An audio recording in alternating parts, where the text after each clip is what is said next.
At the very beginning, there is no regret at all, only a quiet sense of triumph. When a narcissistic woman loses the man who truly loved her, she often interprets the loss as proof of her power, not her mistake. She tells herself she escaped limitation, that she outgrew him, that she deserves more. This is what Carl Jung would recognize as the inflation of the ego, where the conscious self mistakes control for strength. On the surface, she appears calm, even liberated. Internally, she feels validated by the belief that she is still desired, still superior, still untouchable. In this stage, she reframes the relationship to protect her self-image. The man who loved deeply becomes too emotional, too predictable, or no longer exciting. This is not truth, it is psychological defense. The narcissistic psyche cannot tolerate the idea that it lost something valuable through its own behavior, so it converts loss into victory. She may seek attention immediately, not because she is happy, but because admiration reinforces the illusion that nothing important has been lost. Jung warned that when the persona dominates, the inner life is silenced. And that silence is dangerous, because while the mind declares freedom, the unconscious is already keeping score. The love she dismissed was not ordinary admiration, it was stability, reflection, and emotional grounding, and no amount of external validation can replace that function. This is why this first stage is so deceptive. It looks like confidence, but it is actually avoidance. It feels like strength, but it is built on denial. Regret has not appeared yet, but it has been scheduled, because anything not consciously faced will eventually return as fate. Remember this: when someone celebrates losing you too quickly, it is not because you were insignificant, it is because your absence has not been felt yet. After the illusion of victory fades, something far more unsettling begins to take its place: silence. Not the peaceful kind, but the kind that echoes. The messages stop. The emotional reassurance disappears. The familiar presence that once absorbed her moods, affirmed her identity, and stabilized her inner chaos is suddenly gone. This is when the narcissistic woman does not yet feel regret, but she feels absence. And psychologically, absence is far more destabilizing than pain. Carl Jung understood that the psyche depends on mirrors. We discover who we are through reflection. The man who truly loved her served as a living mirror, steady, validating, emotionally available. When that mirror vanishes, the narcissistic structure begins to weaken. She may still receive attention from others, but it feels thinner, less grounding. Compliments land, but they do not stay. Admiration arrives, but it does not calm the nervous system. Something essential is missing, and she cannot yet name it. In response, she may increase stimulation, more socializing, more attention, more distraction. This is not desire, it is compensation. Silence forces the unconscious to speak. And what it reveals is an inner emptiness that can no longer be ignored. The man she lost regulated more than the relationship. He regulated her sense of self. Without him, emotional dysregulation begins to surface as restlessness, irritability, or an unexplainable dissatisfaction. This is where the seed of regret is planted, though it remains unconscious. She does not miss him yet. She misses the stability he provided. And because she cannot tolerate that dependency, she will deny it, outrun it, or project it elsewhere. But the silence remains, and silence, as Jung knew, is where truth begins to take shape.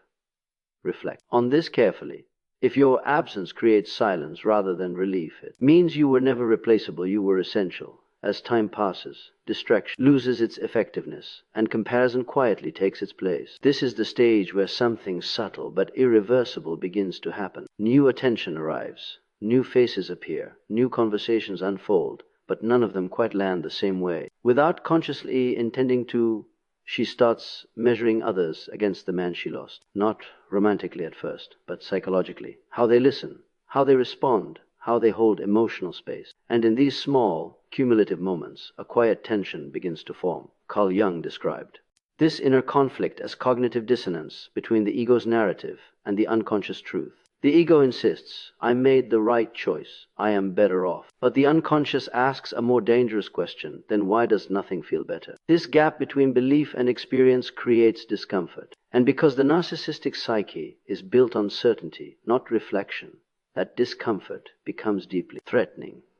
She may find herself idealizing the past in fragments while publicly dismissing it. She remembers how safe she felt, how understood she was, but quickly corrects herself reminding herself why she left. This inner back and forth is not healing, it is psychological strain. The man she lost now exists in contrast, and contrast is how value is recognized. Ironically, it is only after he is gone that his uniqueness becomes undeniable. At this stage, regret is no longer theoretical, it is forming under the surface. Yet it cannot be admitted without cracking the self-image she has worked so hard to maintain. So instead, the mind rationalizes. She tells herself that something better will come, that depth is overrated, that intensity is enough. But the comparisons continue, because the psyche does not forget what once brought balance. Here is the truth worth holding on to. When someone begins to compare everyone else to you in your absence, the loss has already been registered, even if it is never confessed. Eventually, the comparison turns into something sharper and far more personal: ego injury. This is the moment when the narcissistic woman no longer feels merely unsettled, but threatened. It often happens when she realizes that the man she lost is no longer emotionally available to her, when he stops reaching out, stops reacting, or worse, begins to thrive without her. In Jungian terms, this is a direct blow to the grandiose self, because it breaks the fantasy of permanent influence. Up to this point, regret could be kept abstract. She could tell herself that she could return if she wanted, that the door was still open. But when that illusion collapses, the psyche is forced to confront a painful truth. Control has been lost. And for a narcissistic structure, loss of control feels like loss of identity. What emerges is not gentle remorse, but a sharp, destabilizing awareness that something precious has slipped beyond reach.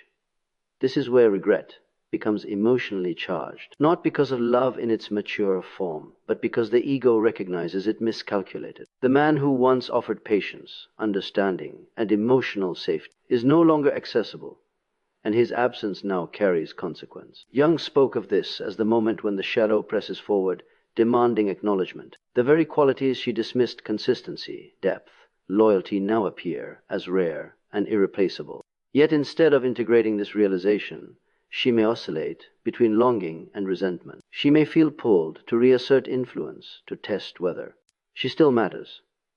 But the more unavailable he becomes, the deeper the wound cuts. His independence reflects her own emotional dependency, and that reflection is unbearable. Hold on to this insight. The most painful regret does not come from losing love, it comes from realizing too late that you lost power over someone who truly mattered. When the ego is injured, and control can no longer be reclaimed, the psyche looks for another way to survive. This is where projection and self-deception quietly take over. Rather than fully facing the regret forming within, the narcissistic woman reshapes the narrative. The man she lost is no longer seen clearly, he is rewritten. He becomes emotionally unavailable, changed, weak, or no longer the same person. This is not an evaluation of him, it is a defense against her own pain.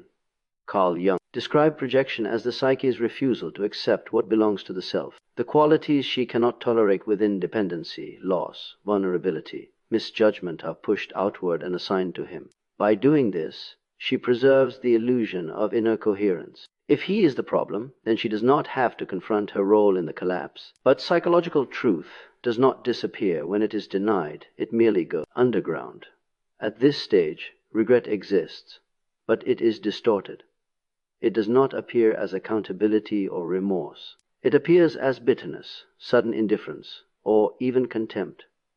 She may speak of him dismissively while feeling emotionally unsettled in private. The mind tries to reduce the pain by devaluing the loss, yet the emotional system knows better. What was once a source of grounding is now absent, and no narrative can fully replace that function. Jung warned that the shadow grows stronger the longer it is ignored. The more she convinces herself that she never truly cared, the more persistent the inner discomfort becomes. Self-deception demands constant maintenance, and that effort slowly drains the psyche. Peace remains out of reach, not because of him, but because of the truth she refuses to integrate. Here is the reflection worth carrying forward when someone must rewrite reality to avoid regret. It is proof that the regret is already real and waiting to be faced. In the final stage, regret no longer hides behind defense or distortion, it settles into awareness. But this awareness arrives late and without transformation. The narcissistic woman may now clearly recognize what she lost, not just a person, but a form of love that was patient, grounding, and psychologically stabilizing. She can name it. She can even admit it, privately or indirectly. Yet recognition alone does not equal growth. Insight without integration changes nothing. Carl Jung believed that true psychological development requires the courage to confront the shadow and reorganize the self around that truth. In this stage, that reorganization does not occur. The realization remains intellectual, not embodied. She understood the value of what was lost, but lacks the inner structure to repair, restore, or sustain it. The moment for change has passed, not because it was impossible, but because it was avoided for too long. This is where regret becomes a quiet companion rather than a catalyst. It shows up as nostalgia, as fleeting thoughts of what could have been, as an emotional stagnation that no new connection seems to break. She may revisit memories, not to heal, but to momentarily feel something real. The man she lost becomes a psychological reference point, proof that depth once existed, even if it can no longer be accessed. And by this point, he is gone in the truest sense, not angry, not resentful, simply unavailable. His absence is complete, and that completeness is what seals the regret. Jung warned that unlived life becomes fate. What was not faced becomes what one must live with. So take this with you when love is met with avoidance rather than awareness. Regret does not arrive as punishment, it arrives as permanence.